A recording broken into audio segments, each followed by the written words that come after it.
إن الله وملائكته يصلون على النبي يا أيها الذين آمنوا صلوا عليه وسلموا تسليما اللهم صل على سبحان الله والحمد لله ولا إله إلا الله والله أكبر الله أكبر الله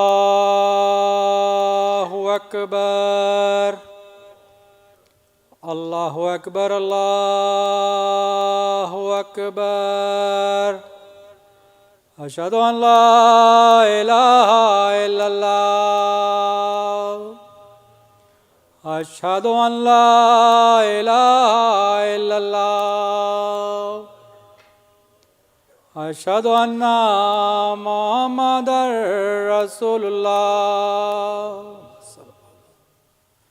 أشهد أن محمدًا رسول الله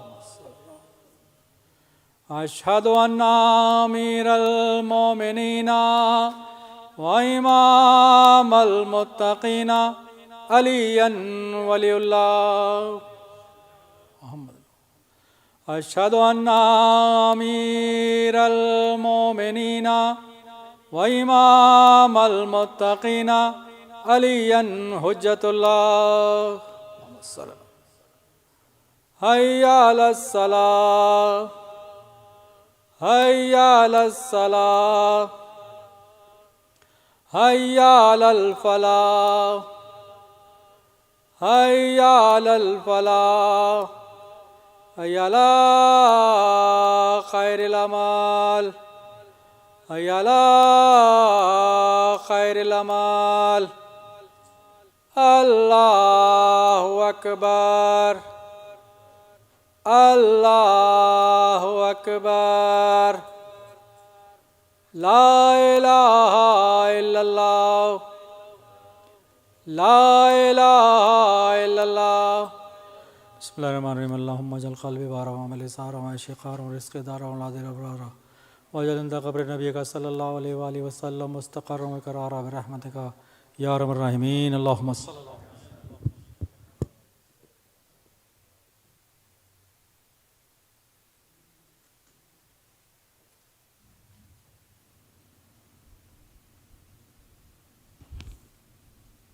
أعوذ بالله من الشيطان الرجيم بسم الله الرحمن الرحيم الحمد لله الذي كان موجودا قبل حدوث الأشياء ويبقى بعد فناء الأشياء تفرد بالأولية والقدم ووسم كل شيء ما عداه بالفناء والعدم كما قال عز شأن كل شيء هالك إلا وجهه وكل نفس ذائقة الموت وقال كل من عليها فان ويبقى وجه ربك ذو الجلال والإكرام سبحان من لا يخفى عليه اختلاف النيات ولا يعزب عنه معاصي العباد في الخلوات سبحان الله الذي منه خلقة العباد وإليه المعاد فمن يعمل مثقال ذرة خيرا يره ومن يعمل مثقال ذرة شرا يره نشهد أن لا إله إلا هو الملك الذي لا ينازع في ملكه ولا يضاد في حكمه يعظم من يشاء بما يشاء كيف يشاء ويرحم من يشاء بما يشاء كيف يشاء تعذيبه المسيئين عدل وعفوه تفضل ونشهد أن محمدا سيد المرسلين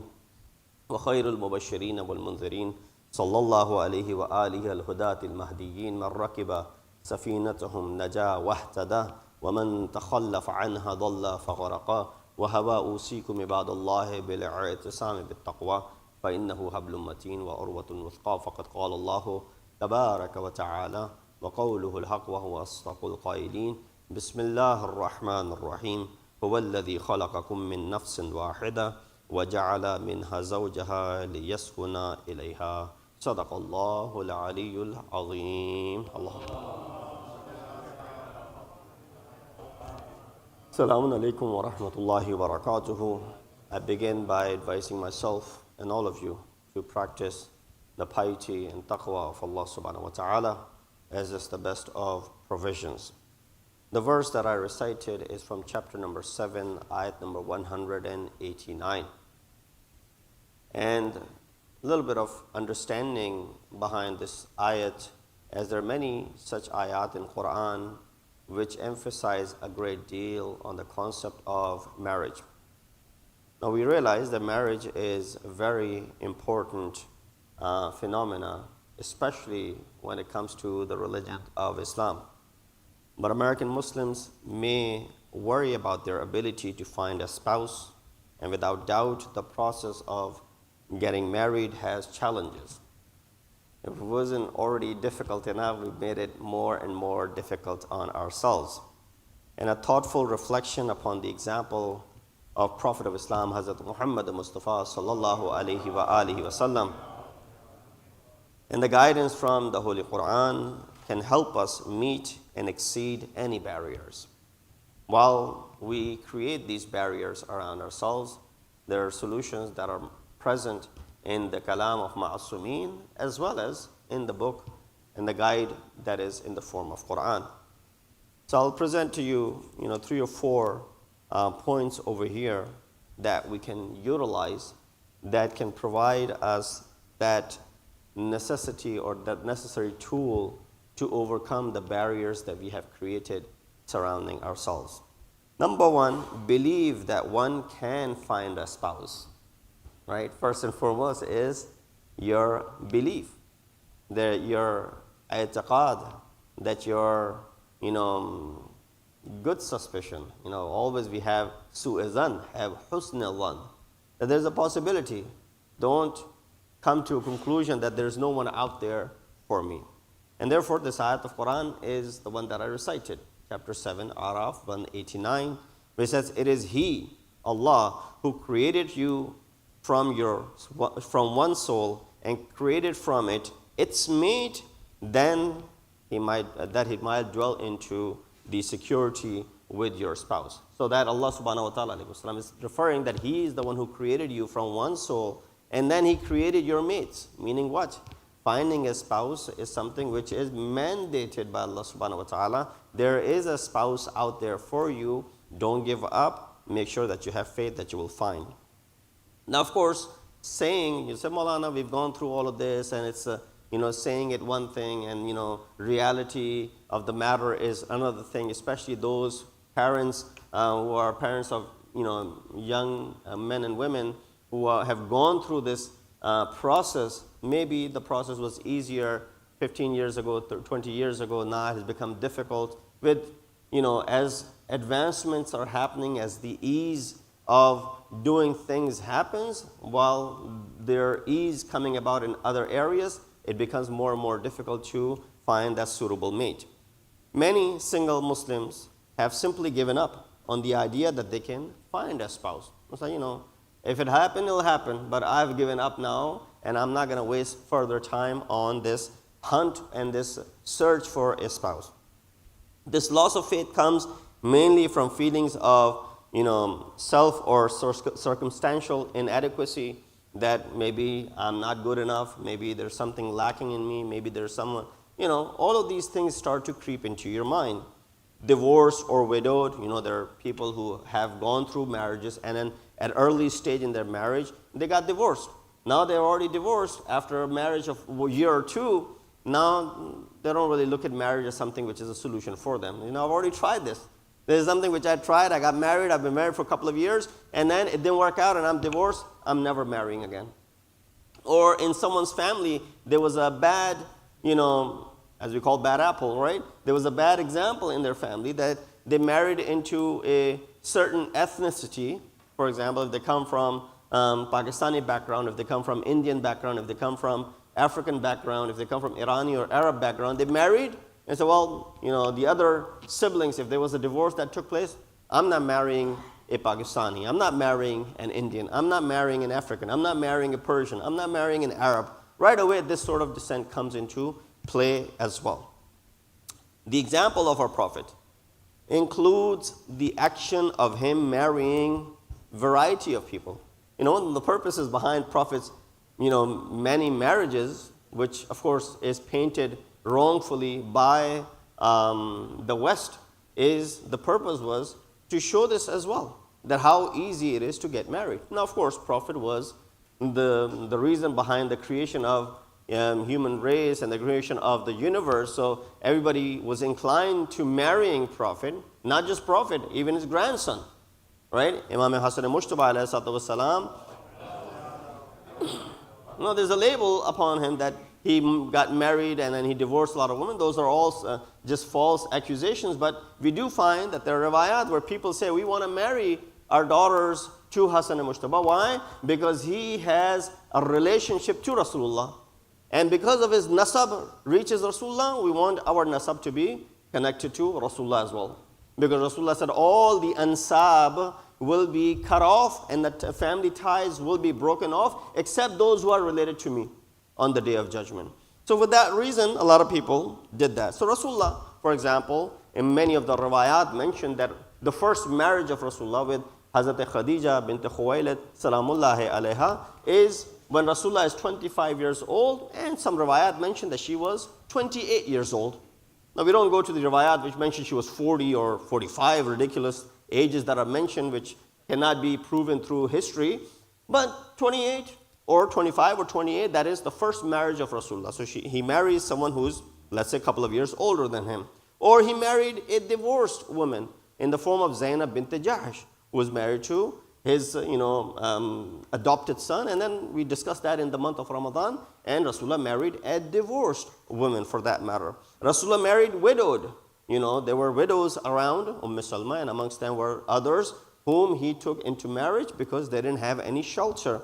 Or Rasulullah even married women from different tribes and ethnic groups. I refer to Safiya bint Akhtab, who was from the tribe of Bani Nadir, originally a Jewish woman, and then of course converted to Islam, and Rasulullah had married her. So here are 4 examples: someone who's older, someone who's widowed, someone who's divorced, someone who's from another background, another ethnicity. This is an example. لَقَدْ كَانَ لَكُمْ فِي رَسُولِ اللَّهِ أُسْوَةٌ حَسَنَةٌ. Ayat of Quran says, indeed, in the form of Rasulullah, you have this best example. Why not utilize that best example when it comes to the concept of marriage? So Muslim women of various circumstances can see that marriage is preferred life circumstance, and thus husband is not out of reach. Similarly, men should realize the same fact, that a spouse, a suitable spouse is not out of reach. What we do is we make our search criteria very difficult. You want everything to the perfection.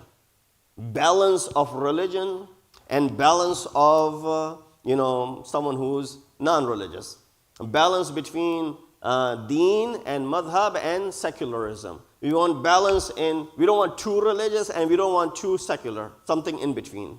We want someone who's professional. This is where boys are looking for. We want someone who's professional, who has attained a degree, and at the same time is capable of running the house as well. Right? Both of these capabilities should be there. And there's standards that I come across. I don't know, many of you also deal with this in community where people approach us, Maulana, if there's any suitable matches. They're looking for these criterion, whether they come from this background or they come from that background, or they should speak this language, they should be from this. All those lists as if they're looking for some robot for their, children, and not a person and not a human being. So sometimes these scenarios could actually make it more and more difficult. Keep a very wide variety or range of things that you're looking for in a spouse.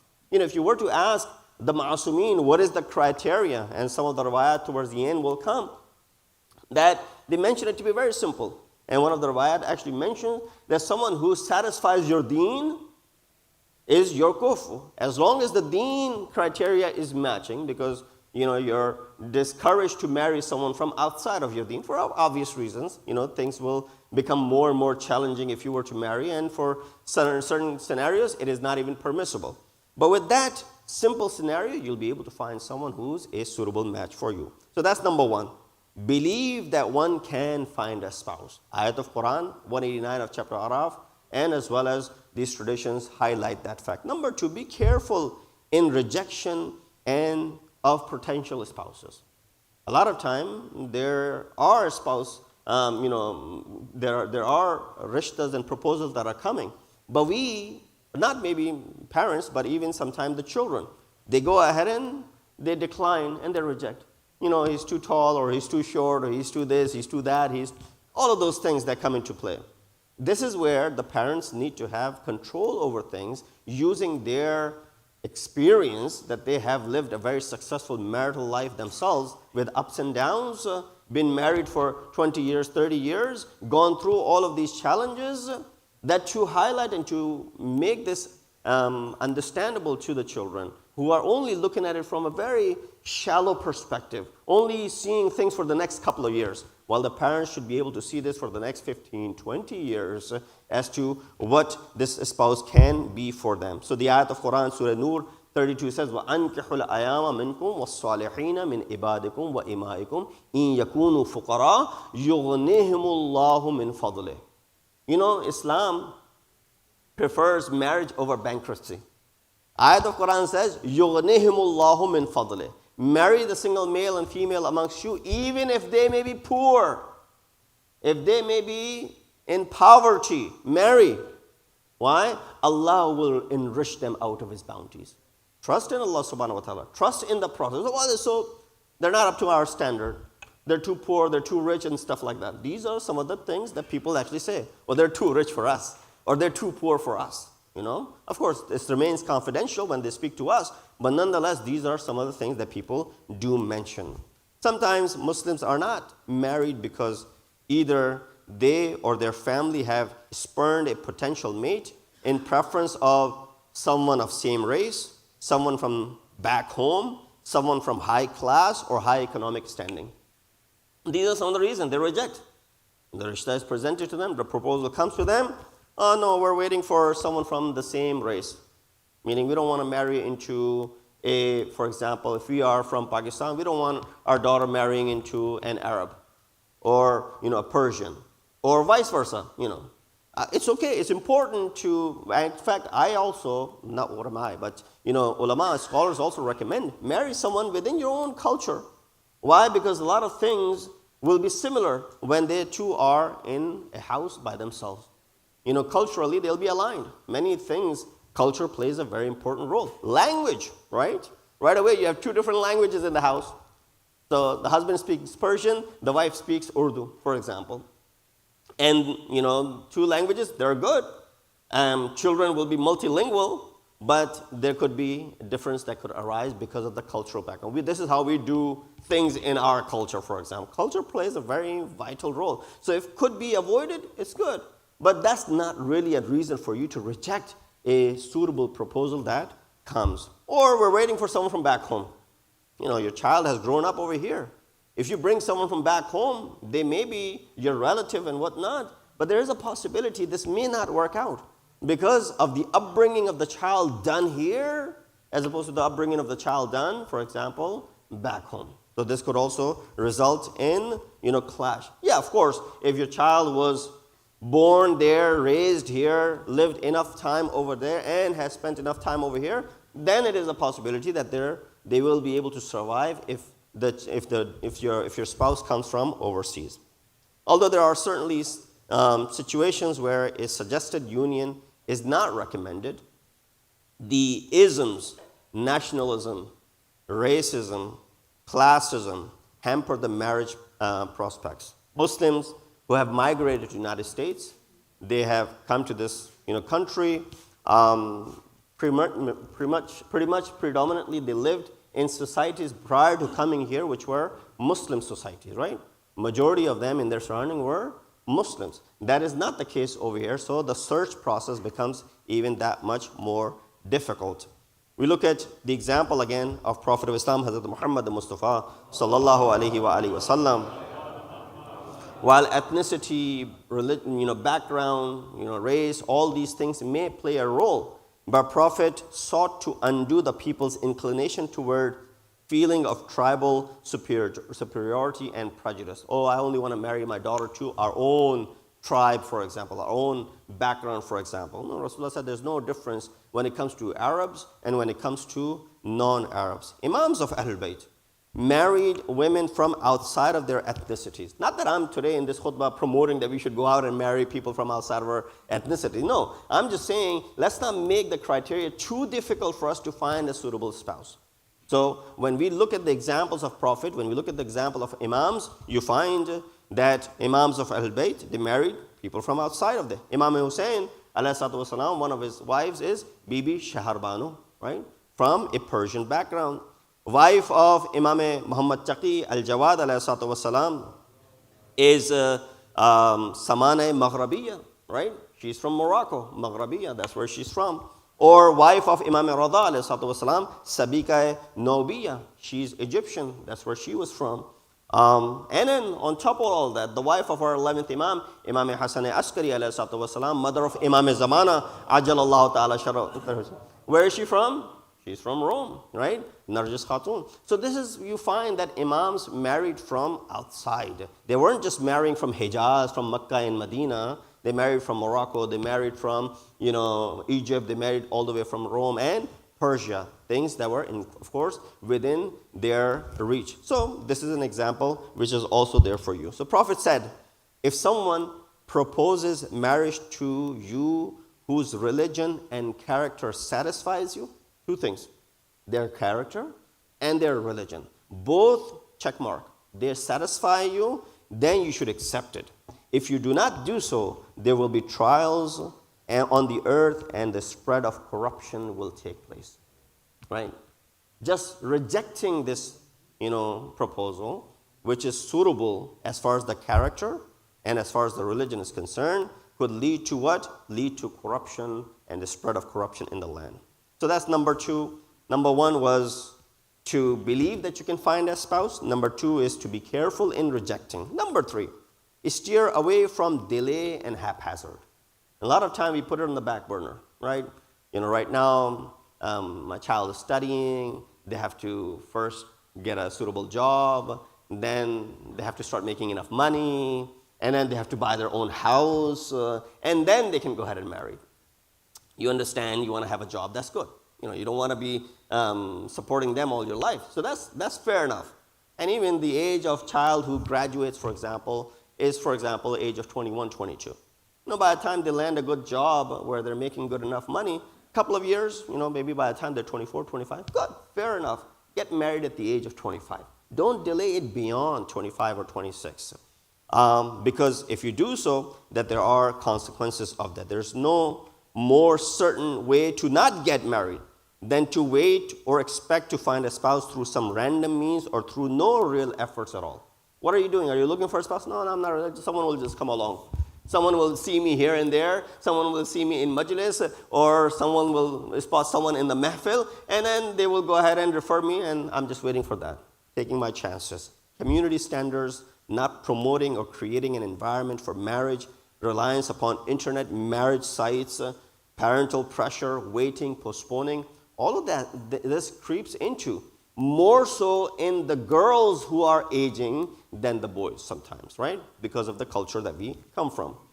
Prophet of Islam, Messenger of Allah subhanahu wa ta'ala said, marriage is part of my sunnah. An-nikahu sunnati. فَمَنْ رَغِبَ عَنْ سُنَّتِي فَلَيْسَ مِنِّي. And whoever stays away from getting married is not from me.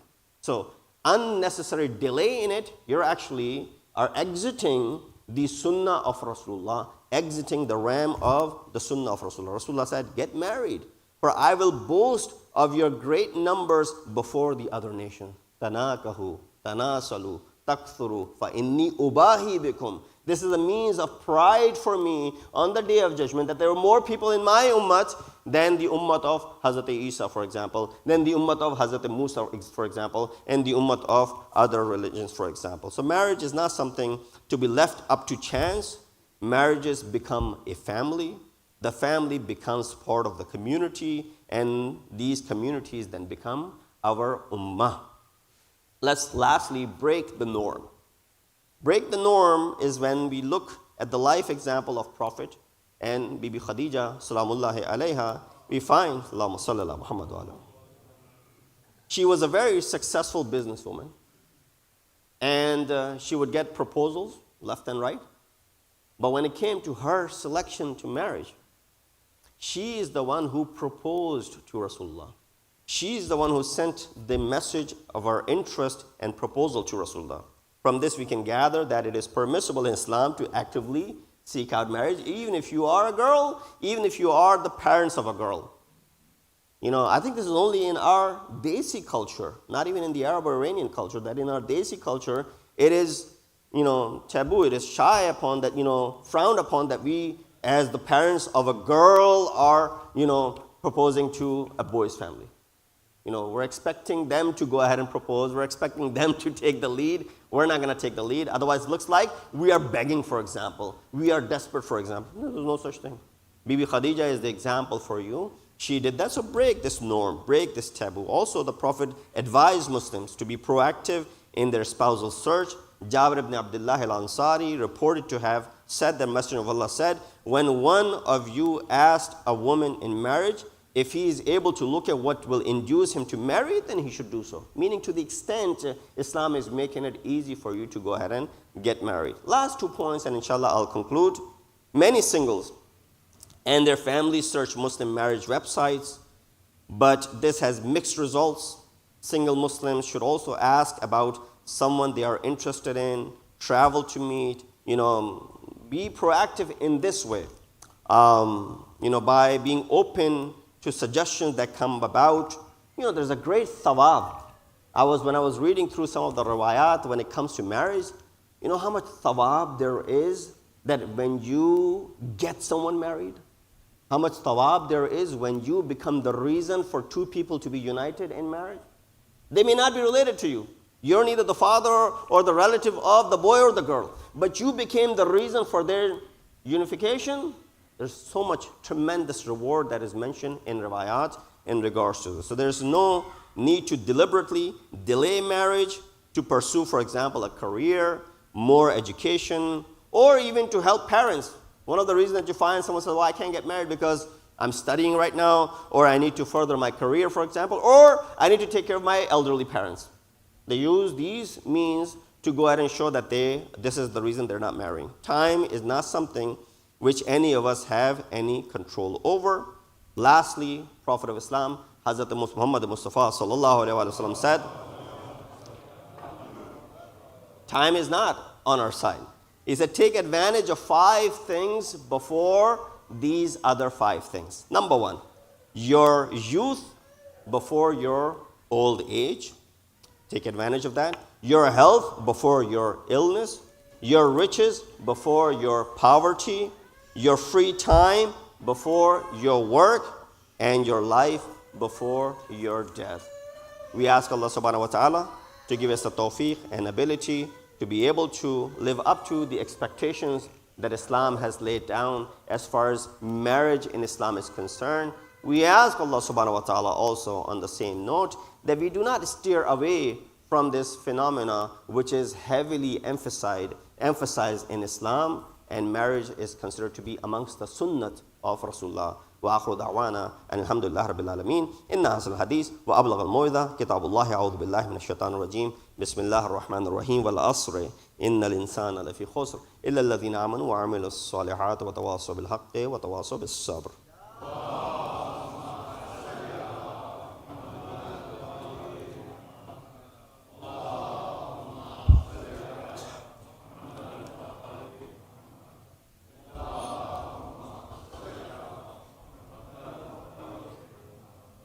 بسم الله الرحمن الرحيم الحمد لله الذي لا إله إلا هو الحليم الكريم غافر الذنب وقابل التوب وهو الغفور الرحيم سبحان من سبقت رحمته غضبه بسط اليدين بالرحمة سبحان من لم يكلف نفسا إلا دون وسعها وفاني السيئات ولم يجاز بها سبحان من لا يزداد على معاصي العباد إلا كرما وجودا وعلى كثرة الذنوب إلا عفوا وصفا نشهد أن لا إله إلا هو لطوف للعباد بجوده والعباد والمذنبين بحلمه ونشهد أن محمدا نبيه وحبيبه سيد المرسلين وشفيع المذنبين بعثه رحمة للعالمين لا قد أمركم الله في محكم كتابه بالصلاة على نبيه وحبيبه فقال تعليما لكم وتشريفا لصفيه إن الله وملائكته يصلون على النبي يا أيها الذين آمنوا صلوا عليه وسلموا تسليما.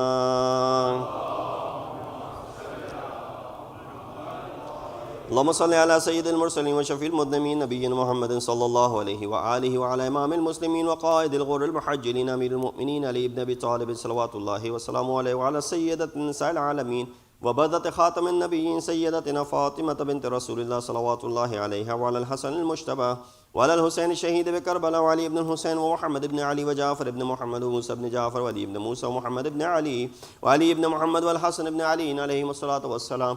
اللهم صل على مولانا صاحب الزمان ما هي آثار البدع والطغيان هادم أبنية الشرك والنفاق حاسد فروع البغي والشقاق صلوات الله وسلامه عليه وعلى آبائه الكرام ما اتصلت الليالي والأيام. اللهم عجل فرجا وسهل مخرجا واكحل ناظرنا بنظرة منا إليه واجعلنا من المستشهدين بين يديه وتفضل على أمرائنا المؤمنين بمزيد التوفيقات وازدياد الإقبال وعلو في الدرجات. اللهم افعل بنا ما أنت أحله ولا تفعل بنا ما نحن أهله بجاه محمد وآله المعصومين صلوات الله عليهم أجمعين.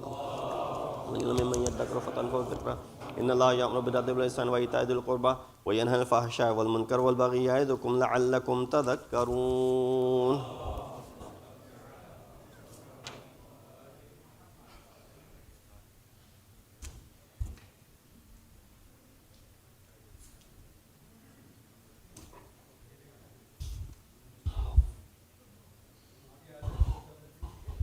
الله أكبر الله أكبر. أشهد أن لا إله إلا الله أشهد أن لا إله إلا الله أشهد أن محمدا رسول الله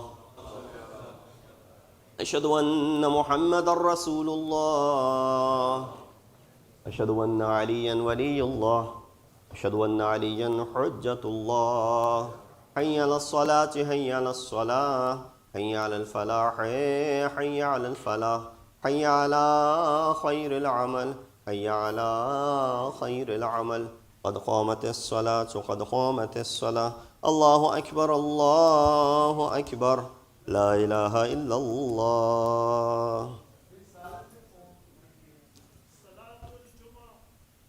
الله أكبر. بسم الله الرحمن الرحيم.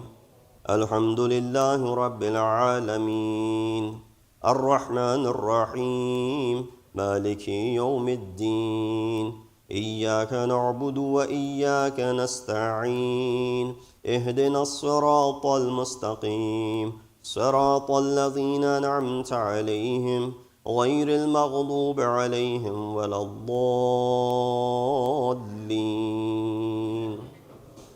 بسم الله الرحمن الرحيم. يسبح لله ما في السماوات وما في الأرض الملك القدوس العزيز الحكيم. هو الذي بعث في الأميين رسولا منهم يتلو عليهم آياته ويزكيهم ويعلمهم الكتاب والحكمة وإن كانوا من قبل لفي ضلال مبين وآخرين منهم لما يلحقوا بهم وهو العزيز الحكيم.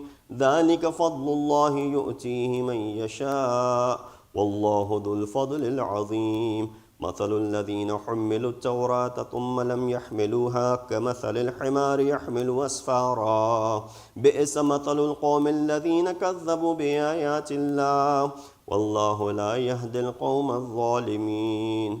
قل يا أيها الذين هادوا إن زعمتم أنكم أولياء لله من دون الناس فتمنوا الموت إن كنتم صادقين ولا يتمنونه أبدا بما قدمت أيديهم والله عليم بالظالمين. قل إن الموت الذي تفرون منه فإنه ملاقيكم ثم تردون إلى عالم الغيب والشهادة فينبئكم بما كنتم تعملون. يا أيها الذين آمنوا إذا نودي للصلاة من يوم الجمعة فاسعوا إلى ذكر الله وذروا البيع ذلكم خير لكم إن كنتم تعلمون. فإذا قضيت الصلاة فانتشروا في الأرض وابتغوا من فضل الله واذكروا الله كثيرا لعلكم تفلحون. وإذا رأوا تجارة أو لهوا انفضوا إليها وتركوك قائمة قل ما عند الله خير من اللهو ومن التجارة والله خير الرازقين. الله أكبر. اللهم صل على محمد وآل محمد. وربنا آتنا في الدنيا حسنة وفي الآخرة حسنة وقنا عذاب النار بجاه محمد وآله الأطهار. الله أكبر. سبحان الله سبحان الله سبحان الله سبحان ربي العظيم وبحمده. رب صل على محمد وآل محمد. سمع الله لمن حمد. الله أكبر. سبحان الله سبحان الله سبحان الله سبحان ربي الأعلى وبحمده. رب صل على محمد وآل محمد. الله أكبر. أستغفر الله ربي وأتوب إليه. الله أكبر. سبحان الله سبحان الله سبحان الله سبحان ربي الأعلى وبحمده. رب صل على محمد وآل محمد. الله أكبر. بحول الله وقوته أقوم وأقعد. بسم الله الرحمن الرحيم. الحمد لله رب العالمين الرحمن الرحيم مالك يوم الدين. إياك نعبد وإياك نستعين.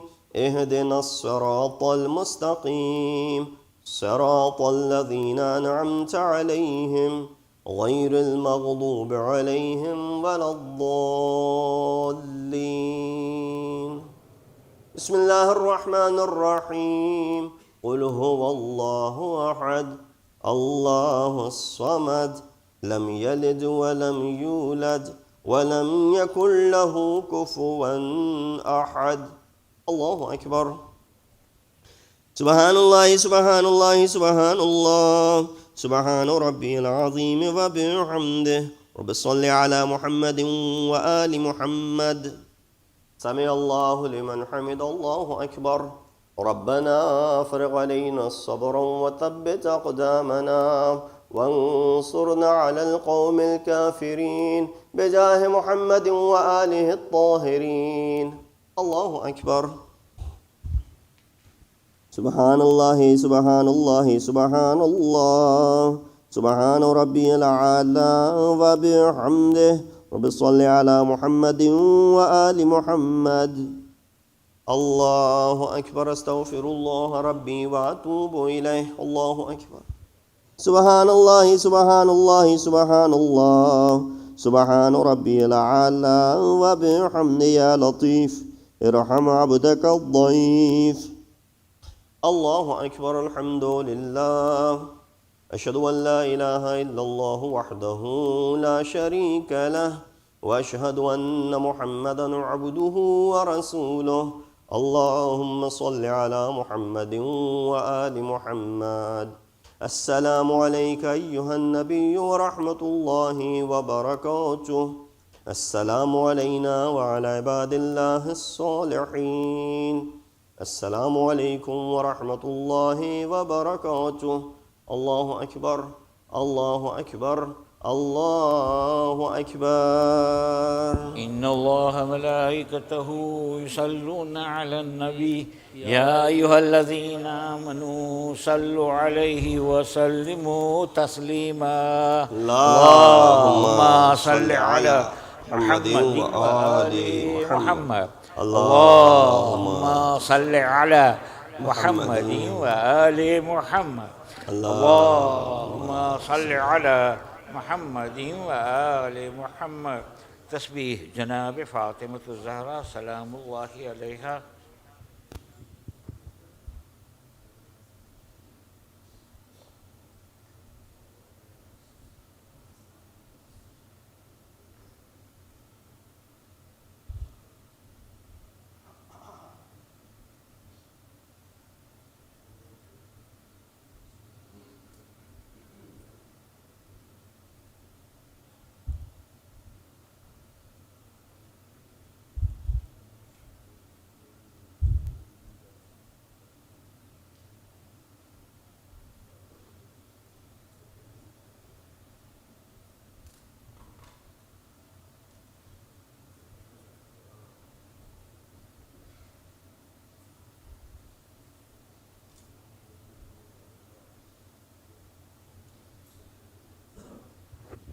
بسم الله الرحمن الرحيم أستغفر الله الذي لا إله إلا هو الحي القيوم الرحمن الرحيم ذو الجلال والإكرام وأتوب إليه.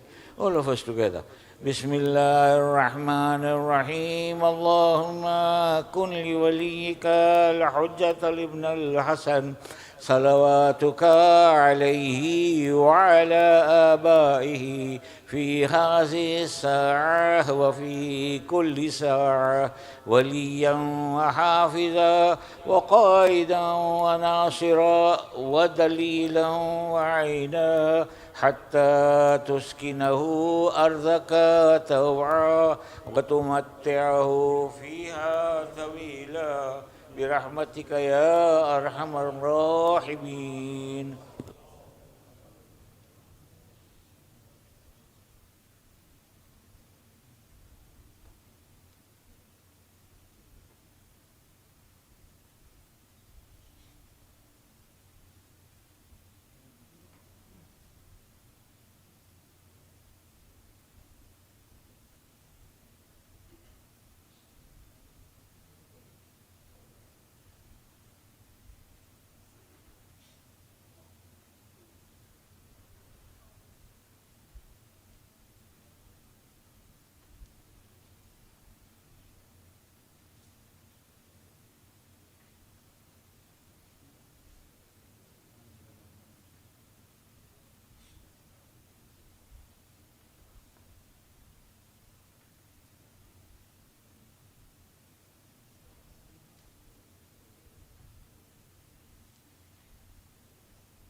أعوذ بالله من الشيطان الرجيم بسم الله الرحمن الرحيم السلام عليكم ورحمة الله وبركاته. Jummah Mubarak to you all. Let's recognize the sponsors for today's Jummah lunch. It is Mr. and Mrs. Syed Nadeem Hassan Rizvi. Please recite Surah Fatiha for their marhumin as well as your own marhumin. Surah Fatiha.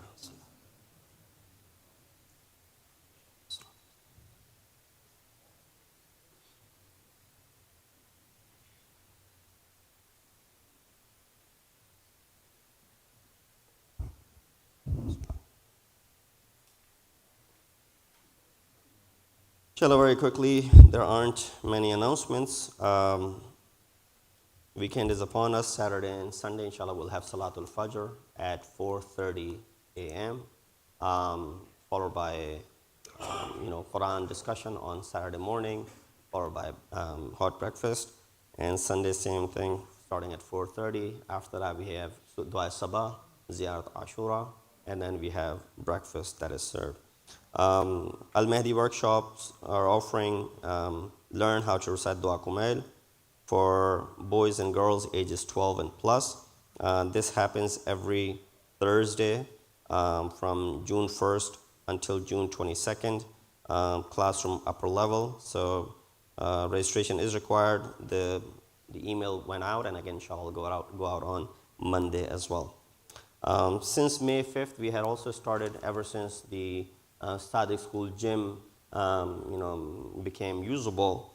We've been having girls' Friday night program as well as the boys' Friday night program, the futsal league, as well as Quran and Akhlaq Academy.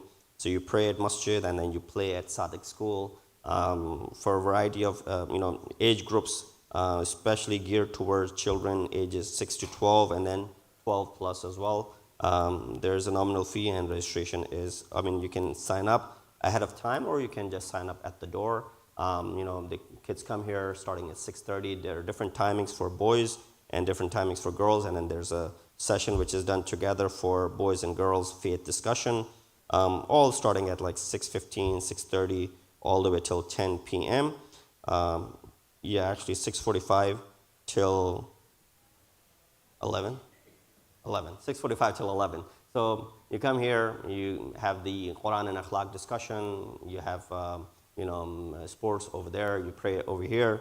All that is happening on Friday nights, so you can take advantage of it. Bring your kids. At least 3 or 4 hours of their time is occupied away from gadgets, away from TV, and in a very healthy environment where they can pray, they can study, they can read, and then they can enjoy themselves as well. Lastly, we have, of course, we've been mentioning this and it's been going on in the emails as well, the Sadiq School inauguration. Inshallah, program will take place on Sunday, June 25th, starting at 2 p.m. Many officials are being invited. Scholars from all over the place are being invited. Kind of like what you had Masjid-e-Ali inauguration back in 2010. It's going to be the similar style program, inshallah, on this coming June 25th, Sunday. Registration, or we ask you to RSVP the program. Email has been going on every week, so take advantage of that. Come in large numbers, inshallah. Program will take place in Sadiq School gym, inshallah. Along with that is we're coming, but what about our kids? So there's free child care which is being provided during the Sadiq School inauguration on June 25th from 1:30 to 4 p.m. So the program is from 2 to 4. You can bring your kids from 1:30 to 4 p.m. Children 12 years and under. So all the kids 12 and under, they can be sent over there. They can, there's a lot of programs that have been put together by both Sadiq School and Jafriya School PTOs, a combined effort. So do take advantage of that. Bring your kids. Kids will be busy there. You'll be in the inauguration, inshallah. Sallu ala Muhammad wa ala Muhammad. As you came in, you had seen Sadiq School PTO has, they're selling stuff and, big sales going on. Do take advantage of that. Of course, all of the proceeds go toward the inauguration that is going to take place and other activities that Sadiq School has to offer. Also, Kebab Paradise brought some food as well. Please pray for their success as well. Let's recite this ayah karima for all of those people who are in need, who are sick, going through difficult time. May Allah subhanahu wa ta'ala bring them out of their difficulties. Bismillah ar-Rahman ar-Rahim. Amma yujibul muttarra idha da'ahu wa yakshifu as-su. Amma yujibul muttarra idha da'ahu wa yakshifu as-su. أما يجيب المضطر إذا دعاه ويكشف السوء أما يجيب المضطر إذا دعاه ويكشف السوء أما يجيب المضطر إذا دعاه ويكشف السوء ويجعلكم خلفاء الأرض أإله مع الله قليلا ما تذكرون. Let's proceed to Salatul Asr. Allahu Akbar, Allahu Akbar.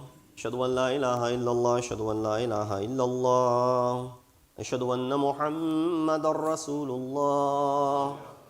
Ashhadu anna Muhammadar Rasulullah. Ashhadu anna Aliyan waliyullah.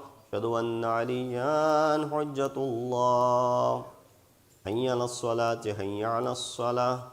حي على الفلاح حي على الفلاح حي على خير العمل، حي على خير العمل، قد قامت الصلاة، قد قامت الصلاة. الله أكبر، الله أكبر، لا إله إلا الله. الله أكبر. بسم الله الرحمن الرحيم.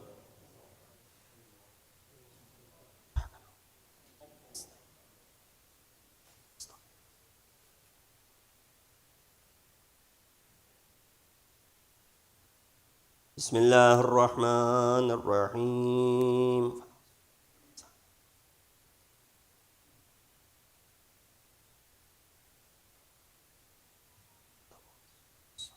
الله أكبر. سبحان الله، سبحان الله، سبحان الله، سبحان ربي العظيم وبحمده. سمع الله لمن حمد، الله أكبر. سبحان الله، سبحان الله، سبحان الله، سبحان ربي الأعلى وبحمده. الله أكبر. أستغفر الله ربي وأتوب إليه. الله أكبر.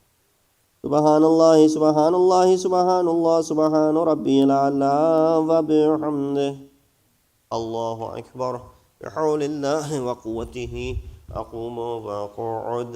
بسم الله الرحمن الرحيم.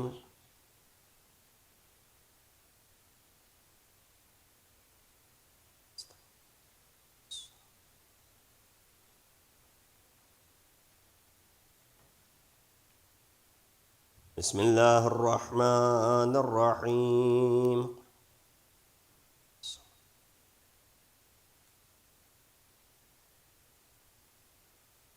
الله أكبر. اللهم صل على محمد وآل محمد. ربنا اغفر لي ولوالدي وللمؤمنين يوم يقوم الحساب. اللهم صل على محمد وآل محمد. الله أكبر. سبحان الله، سبحان الله، سبحان الله، سبحان ربي العظيم وبحمده. سمع الله لمن حمد، الله أكبر. سبحان الله، سبحان الله، سبحان الله، سبحان ربي الأعلى وبحمده. الله أكبر. أستغفر الله ربي وأتوب إليه. الله أكبر. سبحان الله، سبحان الله، سبحان الله، سبحان ربي الأعلى وبحمده. الله أكبر. الحمد لله. أشهد أن لا إله إلا الله وحده لا شريك له، وأشهد أن محمدا عبده ورسوله. اللهم صل على محمد وآل محمد. بحول الله وقوته أقوم وأقعد.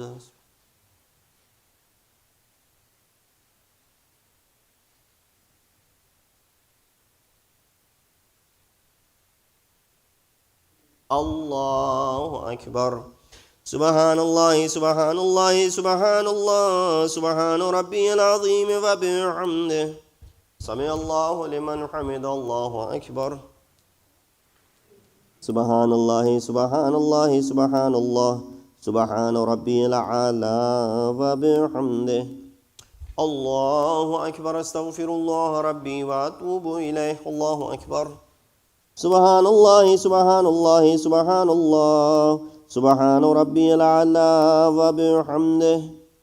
الله أكبر. بحول الله وقوته يقوم وأقعد.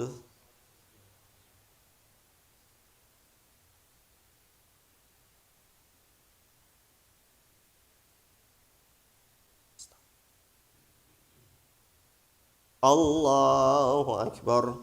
سبحان الله، سبحان الله، سبحان الله، سبحان ربي العظيم وبحمده. سمع الله لمن حمده. الله أكبر. سبحان الله، سبحان الله، سبحان الله، سبحان ربي الأعلى وبحمده. الله أكبر. أستغفر الله ربي وأتوب إليه. الله أكبر. سبحان الله، سبحان الله، سبحان الله، سبحان ربي الأعلى وبحمده. يا لطيف ارحم عبدك الضعيف. الله أكبر. الحمد لله. أشهد أن لا إله إلا الله وحده لا شريك له وأشهد أن محمدا عبده ورسوله اللهم صل على محمد وآل محمد السلام عليك أيها النبي ورحمة الله وبركاته السلام علينا وعلى عباد الله الصالحين السلام عليكم ورحمة الله وبركاته الله أكبر الله أكبر الله أكبر ملائكته يصلون على النبي يا أيها الذين آمنوا صلوا عليه وسلموا تسليما اللهم صل على محمد وآل محمد اللهم صل على محمد وآل محمد اللهم صل على محمد وآل محمد تسبيح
اللهم صل على محمد وآل محمد بسم الله الرحمن الرحيم أستغفر الله الذي لا إله إلا هو الحي القيوم الرحمن الرحيم ذو الجلال والإكرام وأسأله أن يتوب علي توبة عبد ذليل خاضع فقير باعث مسكين مستقيم مستجير لا يملك لنفسه نفعا ولا ضرا ولا موتا ولا حياة ولا نشورا اللهم إني أعوذ بك من نفس لا تشبع ومن قلب لا يخشى ومن علم لا ينفع ومن صلاة لا ترفع ومن دعاء لا يسمع اللهم إني أسألك اليسر بعد العسر والفرج بعد الكرب والرخاء بعد الشدة اللهم ما بنا من نعمة فمنك لا إله إلا أنت أستغفرك وأتوب إليك اللهم صل على محمد وآله Mutawajjah Ziyarah. Today we'll start the Ziyarah of 9th Imam Muhammad Taqi Jawad alayhi salam. Bismillahir Rahmanir Rahim. Assalamu alaikum ya Nabiyullah. Assalamu alaikum ya Amir al-Mu'minin ya Qasim al-Jannati wa nar. Assalamu alaikum ya Ahlul Bayt an-Nabuwwah ajma'in wa rahmatullahi wa barakatuh. Assalamu alaikum ya Abu Muhammad ibn Ali al-Barr al-Taqi al-Imam al-Wafiyya. Assalamu alaikum ya Rizvi al-Zaki. Assalamu alaikum ya Naji Allah, ya Safir Allah, ya Wali Allah, ya Sirr Allah. Assalamu alaikum ya Ziya Allah, ya Sana Allah, ya Kalimat Allah, ya Rahmat Allah. Assalamu alaikum ayyul Badr al-Tali. Assalamu alaikum ayyul Tayyib min al-Tayyibin. Assalamu alaikum ya Tahir al-Mutahhirin. Assalamu alaikum ya Mu'uddin. Assalamu alaikum ya Wali Allah, ya Hujjat Allah. Assalamu alaikum ya Nur Allah fi Zulumat al-Arz. Assalamu alaikum ya Ibn Rasulullah. Assalamu alaikum wa baika wa la awliyaika wa abnaika. Assalamu alaikum wa awliyaika. Ashhadu annaka qad qamta salat wa atata zakat wa amarta bil ma'ruf wa nahayta anil munkar wa talawta al kitaba haqqa tilawati wa jahadta fillah haqqa jihadi wa sabarta alal azafi jambi hatta taqal yaqin और आतायतुका ज़ाहिरन आरिफन बिहक़्क़िका मुवालियन लिअउलियाइक व मुवादिन लिअदाइकुम वशवाल इंद रब्बिक अस्सलाम अलैकुम साहिबुल अस्र व ज़मान या खलीफत रहमान या काबत अल ईमान या तफसीर अल फुरक़ान अस्सलाम अलैकुम शरीक अल कुरआन अस्सलाम अलैकुम या इमाम ज़मानना अज्जलल्लाहु फ़रजक व सल्लल्लाहु महरजक व ज़हूरक व रहमतुल्लाहि व बरकातुहू May Allah punish all the tyrants who are cruel to women, infant children and the orphans.